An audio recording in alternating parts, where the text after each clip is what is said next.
I was living in Mexico when the sewing bee started. My husband and I had separated. I was living in a shabby little house in a middle class sort of neighborhood where no other gringos lived. Parties were frequent and the music was loud. The street would get blocked off for all sorts of celebrations. And of course, I didn't fit in. People were nice. My biggest problem was that even though I tried, I couldn't learn Spanish. I took lessons and more lessons, and I couldn't learn. I fumbled around and did a lot of miming and laughing and sort of communicated, but I was definitely an outsider with a capital O. Anyhow, I was reading The Guardian at that point, and they had a TV reviewer, critic, I don't know, who recommended this new show, which was a gentle little sewing competition. And I watched it from the very first show when it came on, and I fell in love. The first MC was Claudia Winkleman. The original judges were Patrick Grant and Mae Martin, and I loved them all. Patrick Grant, of course, is still on. The competition wasn't very competitive, though, because one of the contestants was this older lady who'd been sewing all her life, and she won everything. Everything she did was perfect. So no drama and no suspense when at the end of this series she won. To even up the playing field, they should have had a series of just older, way experienced people. You know? I would watch the heck out of that. They always have someone or a few people who have only been sewing a year or two or a couple of years, and you have to wonder how the heck they got so good so fast. I've been sewing since I was a little kid, but I wouldn't even get on the show. I'm just not skilled enough. I know how to do what I do, but there are lots of things I can't do. I had a little tiny toy, but working, sewing machine when I was a kid. Wish I still had it. I'm sure it's collectible. I also had a book written for kids on how to sew with some really easy projects. I do still have that. I mean, it's a book, and you know me and books. My grandmother was an absolutely fabulous sewer. She could have given that lady who won the first sewing bee a run for her money, I am sure.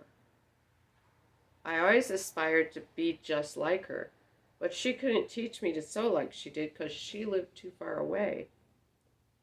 Or we lived too far away. She lived in the same house. I only saw her a couple times a year. I remember showing her some of my efforts and being ashamed of my mistakes. And she told me that if you didn't make mistakes, people wouldn't be able to tell it was handmade. Like that's a good thing. She also told me that she didn't sew as well as her grandmother. When her grandmother did embroidery, you couldn't tell the front of the piece from the back because it was just that good. I was unable to imagine someone who sewed better than my grandmother, though. My mother didn't really sew, at least not by the time I came along. There was a sewing machine at our house and a small stash of fabric, but I don't remember my mother sewing much. When I was a little kid and got too tall for a dress, she would sew a ruffle around the bottom to make it longer. Like, it kind of went. Till I rebelled.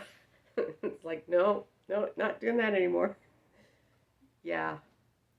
I've gotten better over the years, but I'm still not as good as I'd like to be. I am nowhere as good as I'd like to be. I've learned a lot from the sewing bee, though.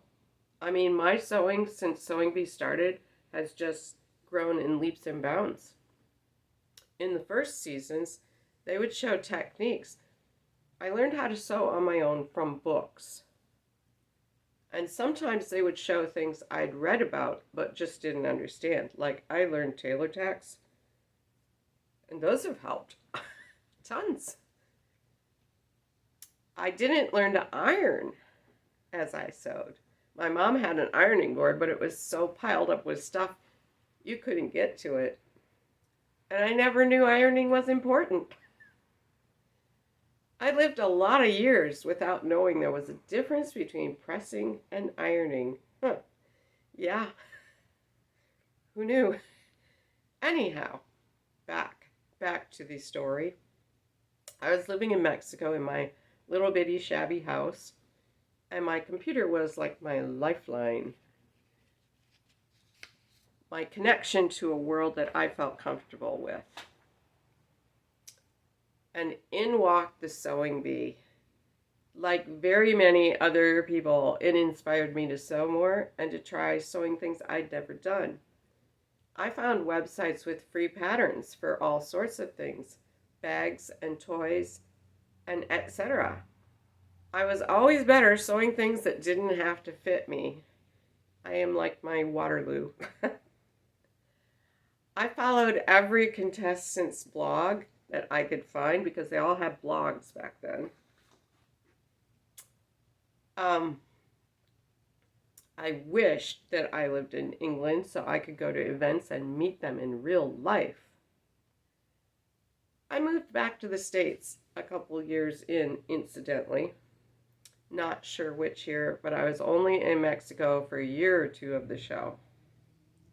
My absolute favorite season was the third year when the finalists were the guy who was a soldier, his name is Neil, and Matt, who was a brand new sewer, or sewed for a couple of years, and Lorna, who was a really awesome sewer. Yeah. But Neil had won so many of the challenges. He could just whip anything up, and he could do it so fast. He was like a shoo-in to win the show. But for the final, he tried to make a dress out of all these different fabrics to represent different parts of his life. I think it was his soldier life, not his regular life. But I think his soldier life was a big part of his life. Some of the fabrics that he chose were too droopy to hold their shape, and things just went wrong. Lorna made something that looked too normal. I don't even remember what the challenge was, but they were supposed to design something. I don't know. Anyways,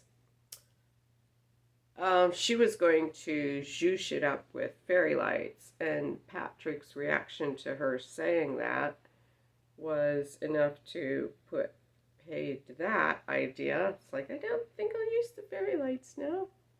Patrick doesn't seem to like it. Yeah, so then Matt, who was the brand new sewer, he designed this kind of outer space type concoction with wiring to hold these saucer-shaped skirt pieces. They were like tiers. And somehow his just turned out amazing. The look on his face when they announced that he'd won the beat was so wonderful. He couldn't believe it. And the whole room full of people was so thrilled for him. It was so cool. This was a very, you could tell that they had meshed, they were friends, they'd helped each other. That was the first year that I really got that feel. Anyways, I think this was the year that had the kids' costume challenge where the one guy made the elephant costume. That was so great. And then there was a lady who was going to make this fabulous cupcake costume, but she way ran out of time. Not sure. That could have been the year before. Not sure. I loved it when they would do vintage sewing and they would bring out vintage machines. I remember them trying to figure out how to thread old machines. I knew how to thread them because I used them. But, yeah. I love the fashion history bits, which we don't get much of anymore. Every now and then we get one, but not, yeah. And do you remember the walkaway dresses? It's funny how many details I remember from the early shows, and the more recent years kind of blur together. I don't know. It could just be because I haven't rewatched them so much. Because if you're going to watch them all from the beginning, you're going to watch the first ones first, aren't you? And it's like an inverse pyramid. Anyways, this year I'm trying my best not to have instant favorites and just appreciate everyone. I don't know why. I pick people to like sometimes. I don't even know what it is I pick to like about them. And then I can get so invested in them. And sometimes all of my people are gone. And I have to watch people that I wasn't cheering for. And I'm such a resentful brat about it, like, well, if only so and so were still on. Yeah. Anyway, I'm trying not to do that this year. But I sort of have a soft spot for Anna. Her funky style and all that, and she's very creative. I have to say, though, I have felt awfully bad for both people who got home. Poor Sam. I liked his caftan, and I know he did badly for the other challenges. The First Lady, that just didn't seem fair.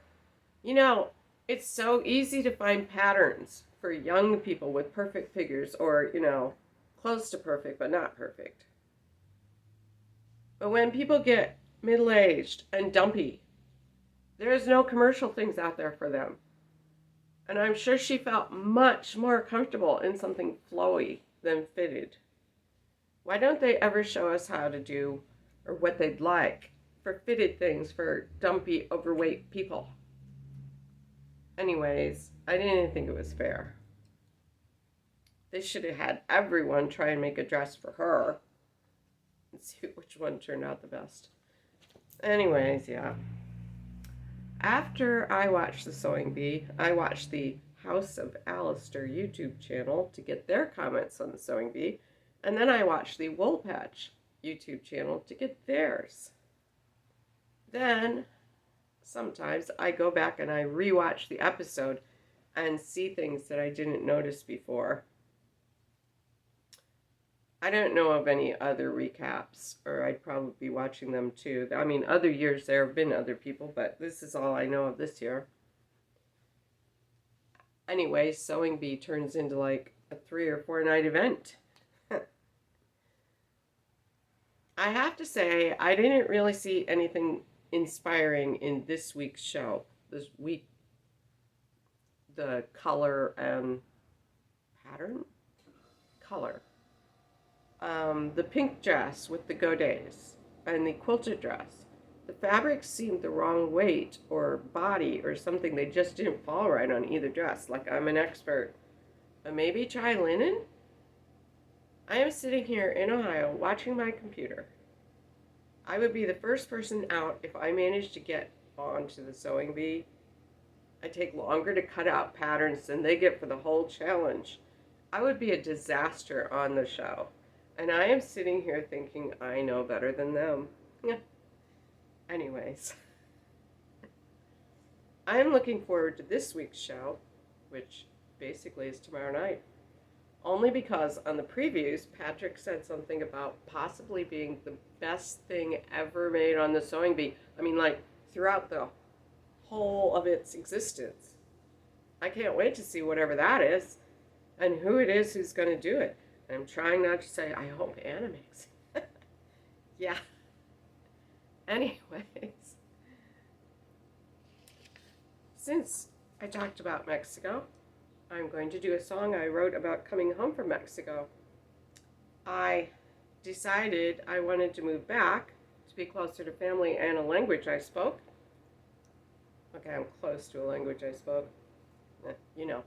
Anyways, I had 3 dogs and a cat.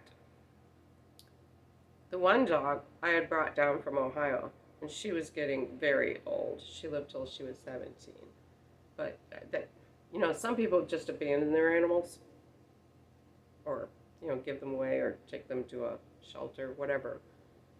And I didn't want to do that. So I shipped my stuff, my belongings back, but to figure out how to get 3 dogs and a cat and me back to Ohio. Yeah. So my son, who is also my guitarist, drove down in a, kind of rickety van to fetch us. He had engine trouble on the way there. They had to stop and take a couple days somewhere. And they had to take it in while they were in Merida picking me up. And then we went home and made it. But after that, after the van rolled into his driveway, it never ran again. Anyway, so this is a song about the trip home. It's called Mexico.